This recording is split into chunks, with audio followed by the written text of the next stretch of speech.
So the growth for 2022-23, we argue in the economic survey, will be supported by widespread vaccination coverage, gains from a large number of supply-side reforms, easing of regulations, robust export growth, availability of fiscal space to ramp up capital spending, and so on.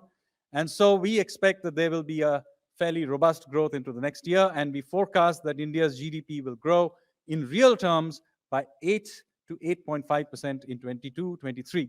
Now, this projection is based on a bunch of assumptions. All projections are always based on some assumptions, and it's important to be absolutely transparent about what they are. So what we have said here, that one assumption is that there will be no further debilitating pandemic-related economic disruption. So you may get next waves, but there will be no debilitating lockdowns. That's an assumption.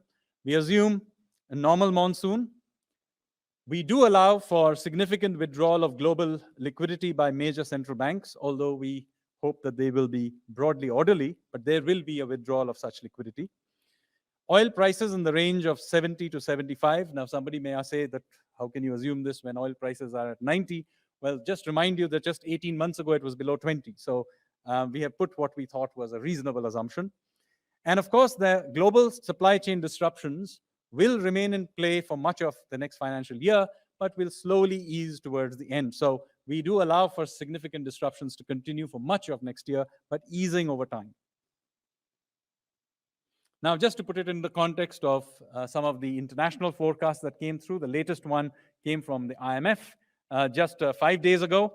And you can see, first of all, that India is one of the very few countries where, in fact, pretty much almost the only country where the forecast has been increased. Their forecast for that year went up from 8.5 to 9.0. This is in the context, as you can see, very substantial reductions for almost every other country. I would also like to note here that even with our more conservative forecasts from the economic survey, we would still be the world's fastest growing economy.